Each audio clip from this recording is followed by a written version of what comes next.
activist Naomi Wadler. Last year, I gave a speech at the March for Our Lives rally in Washington, D.C. It is my privilege to be here today. Since then, I've been on a mission to change the world one conversation at a time. Sometimes people tell me that I'm too young to be saying what I'm saying and believing what I believe, but all young people have the power to make a change in this world. I sat down and talked to Olivia Wilde about empowering the next generation. What are the biggest changes that you'd like to see for women in the next few years? When we look at the next few years, we can learn a lot from the last few years, because what's happened is a real revolution, I think. And with the Time's Up movement, I think probably the most moving part of that for me has been how it's unified women and kind of linked us as sisters and reminded us that the kind of arbitrary separation of women is false, it's meaningless, and it also really sets us back, that we're more powerful when we are linked. I hope that that intensifies and there's more community building. For instance, I just directed my first movie. Congratulations. Thank you.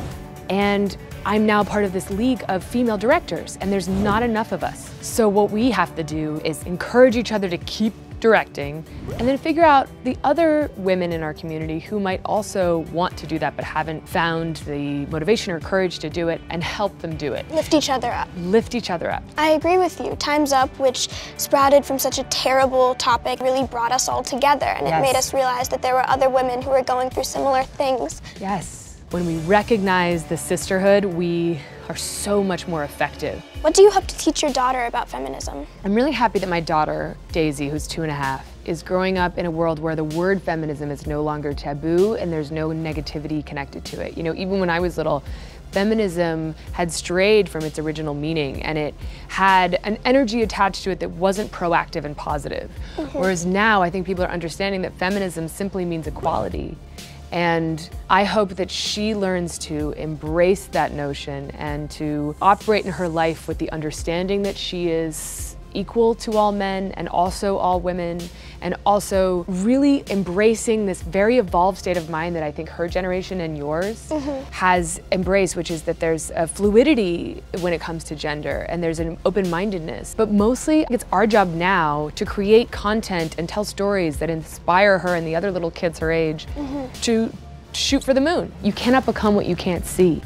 When I was a kid, I was a little girl and I thought of what was available to me. And I loved movies, but the reason I decided I wanted to be an actress is because that's really all I saw in terms of what women did for movies. If I had seen more women directors, if I had understood that so many of my favorite movies were directed by women, like I didn't know for a long time that a woman had directed Fast Times at Ridgemont High, which was one of my favorite movies, or Wayne's World, or Clueless. You know, like these were movies that defined me, but I didn't realize they were directed by women. I just imagined male directors. So we've got to show young women every possibility. I love that you're becoming that for other young girls. You couldn't see something and you became it, and now you are the woman that little girls are going to be seeing, and I think that is so cool. I think it's really cool too. What do you hope to teach your son about feminism? It's really about opening your mind and respecting others. So it's basic qualities that I'm already trying to instill him with as a young boy. He's almost 5. So for years now we've been talking about respect and kindness. As he gets older, I really hope to teach him about the history of the movement and to help him embrace the lessons we've all learned from feminism as a society. I hope to help him embrace those things personally. It's amazing to think about like other young people your age, what you guys will achieve because you're already kind of thinking of these concepts now. I hope that by the time your children are grown up, their generation will be talking about it and having debates and just really being engaged. Yes, exactly. I had so much fun talking to Olivia. It was so great getting to know her, and she makes me even more optimistic about the future. This episode's Generation Good shout out goes to Carly. Carly is 9 years old. When she realized that some kids couldn't afford hearing aids, she started making and selling plush lemons. Carly has sold 130 lemons and donated 100% of the profits to families in need of hearing aids. Way to turn lemons into lemonade. Keep up the good work. I really care what other people think of me, and I'm really trying to overcome that. All that matters is what you think about yourself, and like your self-worth and your value is determined how you carry yourself.